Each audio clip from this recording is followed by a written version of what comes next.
We turn today to Romans chapter 7 and verse 9. आज हम Romeo के अध्याय 7 और वचन 9 की ओर आते हैं। Romans chapter 7, we saw Paul speaking about deliverance from the law and from a legalistic attitude towards the Christian life described as the oldness of the letter in verse 6. Romeo अध्याय 7 में हमने देखा कि पौलुस व्यवस्था से छुटकारे के बारे में और मसीह जीवन के प्रति एक विधिवाद दृष्टिकोण से छुटकारे के बारे में बात करता है, जिसे वचन 6 में अक्षर की पुरानापन के रूप में वर्णित किया गया है। To come to a spiritual way of living the Christian life described as a newness of the spirit in Romans 7:6. मसीह जीवन जीने के एक आत्मिक तरीके में आने के लिए, जिसे रोमियो 7:6 वचन में आत्मा की नई रीति के रूप में वर्णित किया गया है। In Romans 7:9, Paul says, I was once alive apart from the law. What does that mean? Romeo अध्याय 7 वचन 9 में पौलुस कहता है, मैं कभी व्यवस्था के बिना जीवित था। इसका क्या अर्थ है? Was he really alive? What he means is, I was unaware of sin. क्या वो सच में जीवित था? उसका अर्थ यह है कि वह पाप से अनजान था। My life, it's like a man who didn't take a scan of his body and didn't realize that he had a cancer inside him. The cancer was growing, but he didn't realize it, and so he was very happy. मेरा जीवन उस व्यक्ति के समान है जिसने अपने शरीर की जांच स्कैन नहीं कराई और उसे यह नहीं पता चला कि उसके भीतर कैंसर है। कैंसर बढ़ रहा था, लेकिन उसे इसका एहसास नहीं था, इसलिए वो बहुत खुश था। But when he went under the scanning machine, he discovered the cancer, and he suddenly realized he's a dead man. लेकिन जब वो स्कैनिंग मशीन के नीचे गया, तब उसे कैंसर का पता चला और अचानक उसे एहसास हुआ कि वो मरने वाला व्यक्ति है। So he says, I was once alive apart from the law in this sense, but when the commandment came, sin became alive and I died. इसलिए वो कहता है, मैं कभी व्यवस्था के बिना जीवित था इस अर्थ में, लेकिन जब आज्ञा आई तब पाप जीवित हो उठा और मैं मर गया। The scan, the X-ray, showed me things in my life which I never knew existed, and I died. Scan या एक्सरे ने मेरे जीवन में ऐसी बातें दिखा दी जिनके बारे में मुझे पहले कभी पता नहीं था और मैं मर गया। I died means I was aware. I became aware that I was a dead person. मैं मर गया का अर्थ है कि मुझे यह एहसास हो गया कि मैं एक मरा हुआ व्यक्ति हूँ। You see, the Living Bible paraphrased it like this: I felt fine so long as I didn't understand what the law really demanded. आप देखिए, द लिविंग बाइबल ने इसे इस प्रकार स्पष्ट किया है, जब तक मैं यह नहीं समझता था कि व्यवस्था वास्तव में क्या मांगती है, मुझे सब कुछ ठीक लगता था। But when I learned the truth, I realized that I had broken the law and I was a sinner doomed to die. लेकिन जब मैंने सत्य को जाना, तब मुझे एहसास हुआ कि मैंने व्यवस्था को तोड़ा है और मैं एक पापी हूँ जो मरने के लिए दोषी ठहराया गया हूँ। Verse 10. And the commandment which was to result in life proved to result in death for me. वचन 10, और वह आज्ञा जो जीवन के लिए थी, मेरे लिए मृत्यु का कारण सिद्ध हुई। So far as I was concerned, the Living Bible says the good law which was supposed to show me the way of life resulted instead in my being given the death penalty. जहाँ तक मेरा सवाल है, living Bible कहती है, अच्छी व्यवस्था जो मुझे जीवन का मार्ग दिखाने के लिए दी गई थी, उसके परिणाम स्वरूप मुझे मृत्यु का दंड मिला। The law was supposed to show me the way of life. But what did the law produce? It just showed me my sin and showed me that I deserved the death penalty. व्यवस्था का उद्देश्य मुझे जीवन का मार्ग दिखाना था, लेकिन उसने क्या उत्पन्न किया? उसने केवल मुझे मेरा पाप दिखाया और यह भी दिखाया कि मैं पाप के कारण मृत्यु के दंड के योग्य हूँ।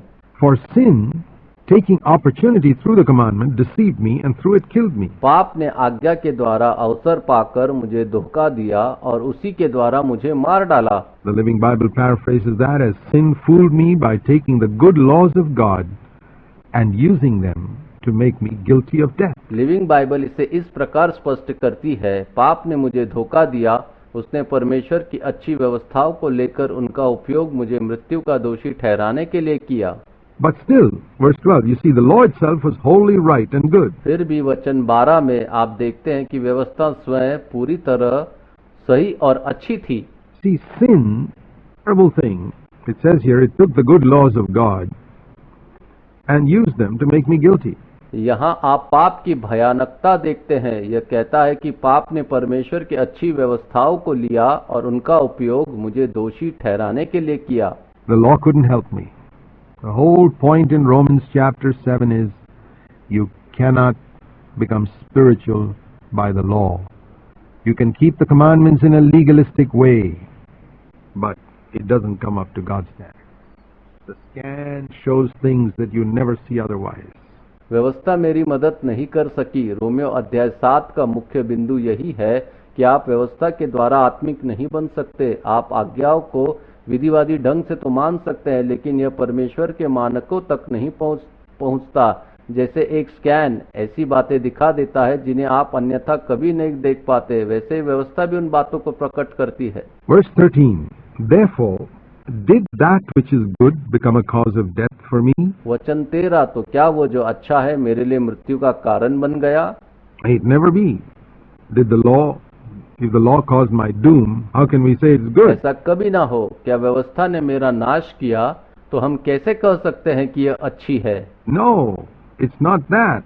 It was sin. It's not the law that causes me to die. The wages of sin is death. It's not the wages of the law.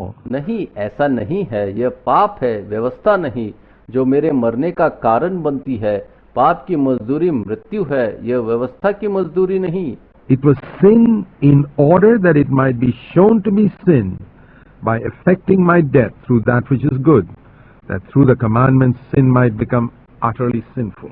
बल्कि यह पाप था ताकि यह सिद्ध हो कि वह वास्तव में पाप है। अच्छी वस्तु के द्वारा मेरी मृत्यु उत्पन्न करके आज्ञाओं के माध्यम से पाप को पूरी तरह पाप में दिखाया गया।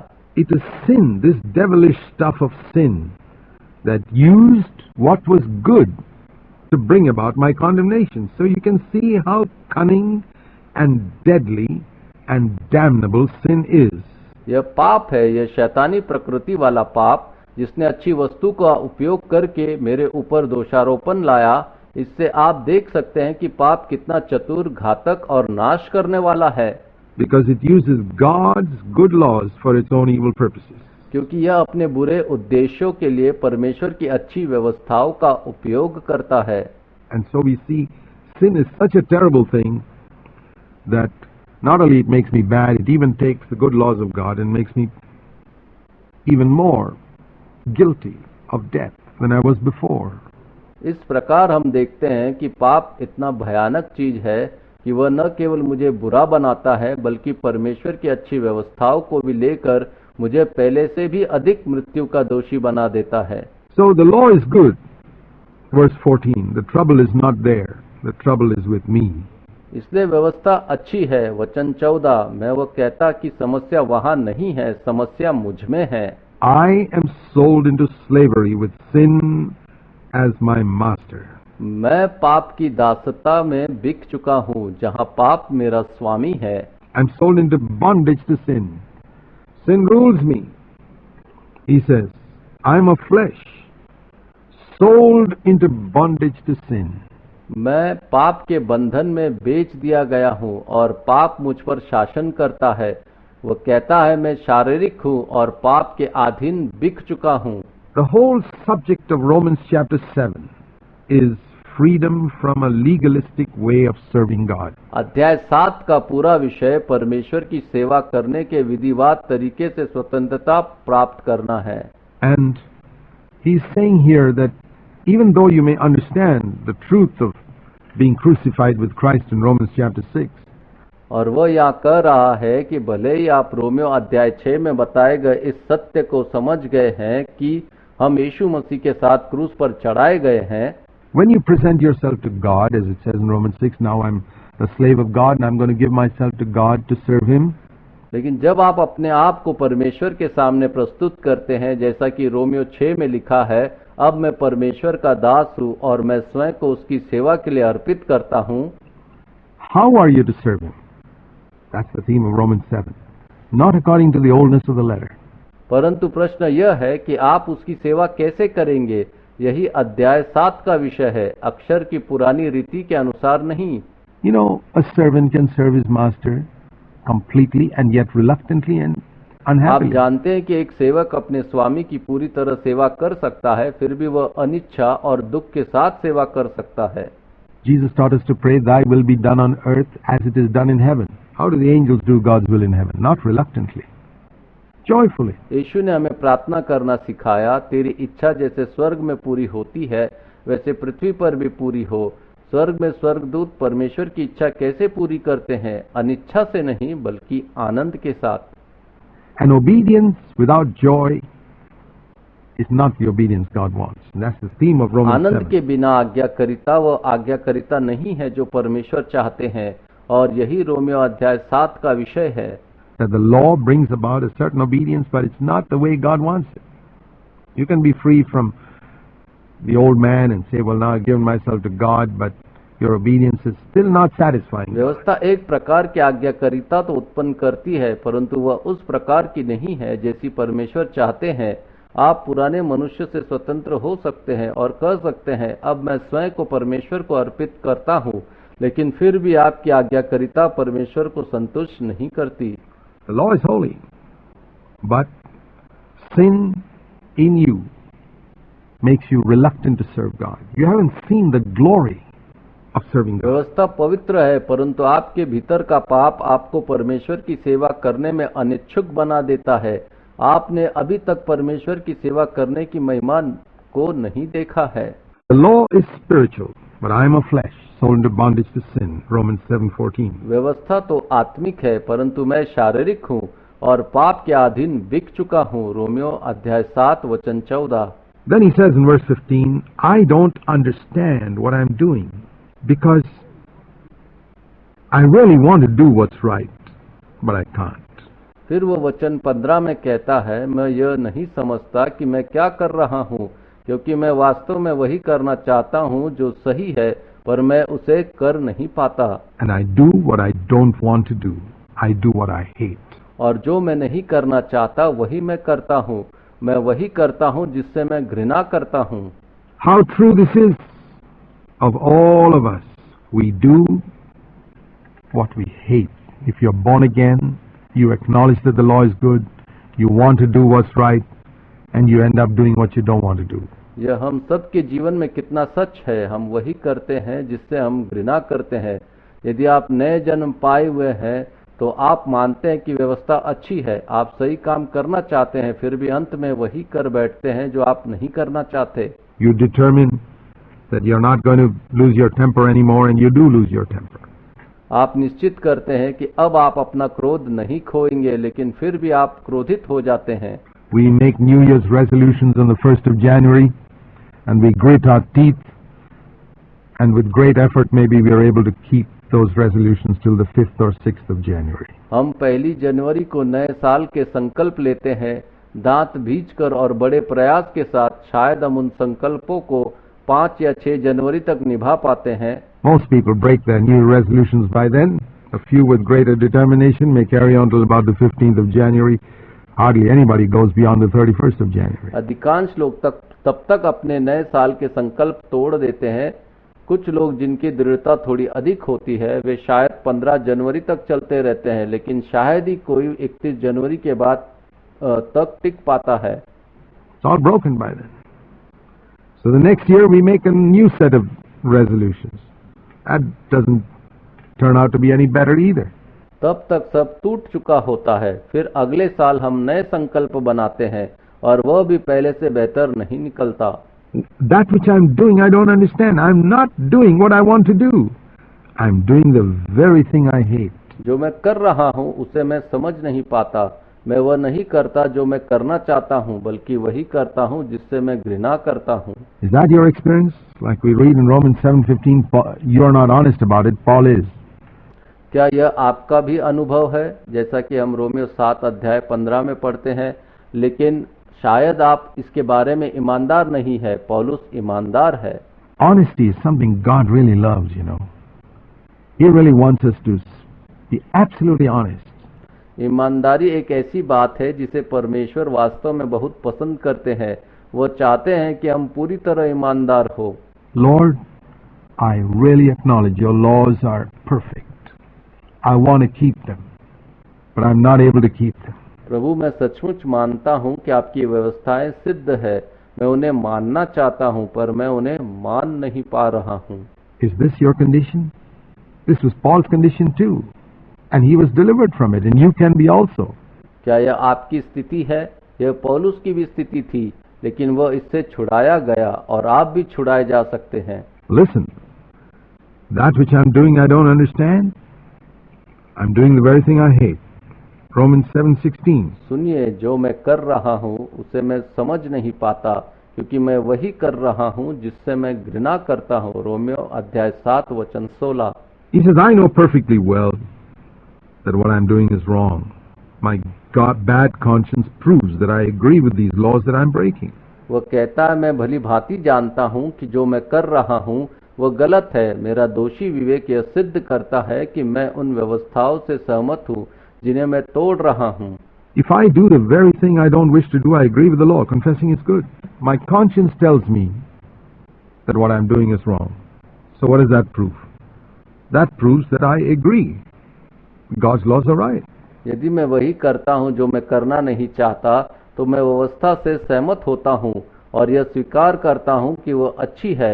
मेरा विवेक मुझे बताता है कि जो मैं कर रहा हूँ वह गलत है। इसका क्या प्रमाण है?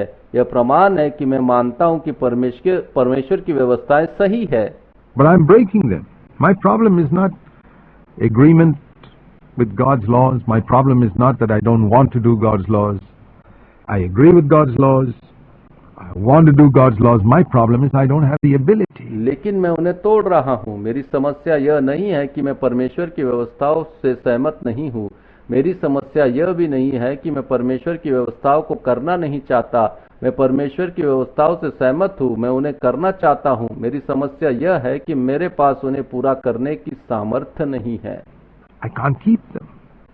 My strength is not enough. And so if that's the case, he says, what is it? He says, my mind wants to do God's laws, but my body is habituated to evil. मैं उन्हें निभा नहीं पाता, मेरी शक्ति पर्याप्त नहीं है। और यदि यही स्थिति है तो वो कहता है, क्या कहता है? वो कहता है कि मेरा मन परमेश्वर की व्यवस्थाओं को करना चाहता है, लेकिन मेरा शरीर बुराई का आदी हो चुका है। And he says, it's almost against my will that I'm doing certain things. In that case, he says, I can't help myself because I'm no longer doing it. और वो कहता है कि कुछ काम मैं लगभग अपनी इच्छा के विरुद्ध कर रहा हूँ। ऐसी स्थिति में वो कहता है कि मैं अपने आप को रोक नहीं पाता, क्योंकि अब यह मैं नहीं हूँ जो यह कर रहा हूँ।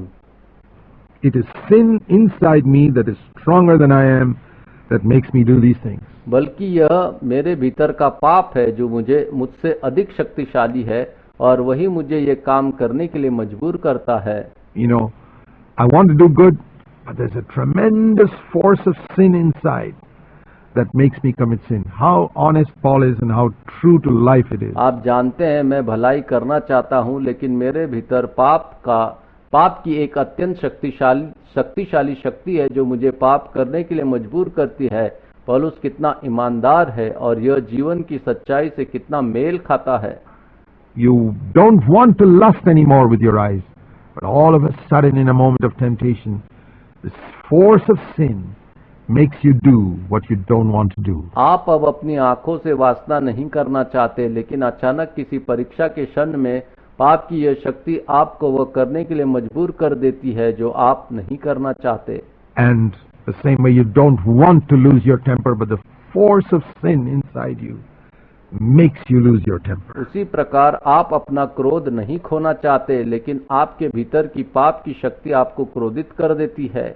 Well, this is Paul's experience also, and there's great hope for us because he came through to victory. यह पौलुस का भी अनुभव था और हमारे लिए इसमें बड़ी आशा है, क्योंकि अंत में वह विजय प्राप्त करने में सफल हुआ। Then he goes on to say in verse 18, I know that in me nothing good dwells. That's in my flesh. I'm rotten through and through as far as my old sinful nature is concerned. That's my flesh. फिर वह आगे वचन 18 में कहता है, मैं जानता हूँ कि मुझ में यानी मेरे शरीर में कोई अच्छी वस्तु वास नहीं करती। जहाँ तक मेरे पुराने पापी स्वभाव की बात है, मैं पूरी तरह भ्रष्ट हूँ, यही मेरा शरीर है। The wishing is present to me, the doing of good is not. I've been converted, I have a desire to do good. Now that's better than the unconverted person who has no desire to do God's will. He says, I'm not like that. I'm a converted person. I desire to do what's good. Romans 7 is not describing an unconverted person. मेरे पास इच्छा तो है लेकिन भलाई करने की शक्ति नहीं है। मैं परिवर्तित हो चुका हूँ, अब मेरे भीतर भलाई करने की इच्छा है। यह उस अपरिवर्तित व्यक्ति से बेहतर स्थिति है जिसमें परमेश्वर की इच्छा करने की कोई चाह ही नहीं होती। वह कहता है, मैं वैसा नहीं हूँ, मैं एक परिवर्तित व्यक्ति हूँ, मैं भलाई करना चाहता हूँ। रोमियो अध्याय 7 किसी अपरिवर्तित व्यक्ति का वर्णन नहीं कर रहा है। We're converted, we're born again. We want to do what's good. We're not like those godless people who don't want to do God's will. But he says our nature, our flesh is so corrupt, I don't know how to be free from it. हम परिवर्तित हैं, हम नया जन्म पाए हुए हैं और हम अच्छा करना चाहते हैं। हम उन अधार्मिक लोगों की तरह नहीं है जो परमेश्वर की इच्छा करना ही नहीं चाहते, लेकिन वह कहता है कि हमारा स्वभाव, हमारा शरीर इतना भ्रष्ट है कि मुझे नहीं पता कि मैं इससे कैसे स्वतंत्र हूँ। I don't know how to do what's good. Verse 19, when I want to do good, I don't do it. And when I try not to do wrong, I do it anyway. मुझे नहीं पता कि मैं अच्छा कैसे करूं। वचन 19, जब मैं भलाई करना चाहता हूं तो मैं उसे नहीं करता, और जब मैं बुराई नहीं करना चाहता तब भी मैं वही कर बैठता हूं। I practice the very evil that I don't want to do. Verse 20, he's laboring the point here. Now, if I'm doing the very thing I don't wish, I'm no longer the one doing it, but sin which indwells me. मैं वही बुराई करता हूं जिसे मैं करना नहीं चाहता। वचन 20, वह यहाँ इस बात को जोर देकर कह रहा है, यदि मैं वही कर रहा हूँ जो मैं नहीं चाहता, तो अब इसे मैं नहीं कर रहा हूँ, बल्कि वह पाप कर रहा है जो मुझ में वास करता है। He says, I know where the trouble is. Sin inside me just forces its way out when I don't want it. It's like you want to keep a door shut, but you can't keep it shut. Somebody stronger than you pushes it open. Willingness to overcome sin is there. वह कहता है, मुझे पता है कि समस्या कहाँ है। मेरे भीतर का पाप तब भी बाहर निकल आता है जब मैं नहीं चाहता। यह ऐसा है जैसे आप एक दरवाजे को बंद रखना चाहते हैं लेकिन उसे बंद नहीं रख पाते, क्योंकि आपसे अधिक शक्तिशाली कोई उसे धक्का देकर खोल देता है। पाप पर विजय पाने की इच्छा तो है, but not the ability. So he says, I find a principle then, verse 21, that evil is present in me, the one who wishes to do good. I want to do what's right, but I inevitably do what's wrong. But it doesn't have to be like that. लेकिन सामर्थ्य नहीं है, इसलिए वो कहता है, मैं एक नियम पाता हूँ। वचन 21, मेरे भीतर बुराई उपस्थित है, जो भलाई करना चाहता है मैं सही करना चाहता हूँ, लेकिन अनिवार्य रूप से गलत कर बैठता हूँ। लेकिन ऐसा होना आवश्यक नहीं है। There is deliverance, as he goes on to say in the rest of chapter 7 and in chapter 8. There is freedom. The Holy Spirit can come to help you to be free. We'll consider that in our next study. जैसा कि वह अध्याय 7 के शेष भाग और अध्याय 8 में आगे कहता है, वहाँ मुक्ति है, स्वतंत्रता है। पवित्र आत्मा आकर आपकी सहायता कर सकता है ताकि आप स्वतंत्र हो सके। हम इसे अपने अगले अध्ययन में विचार करेंगे।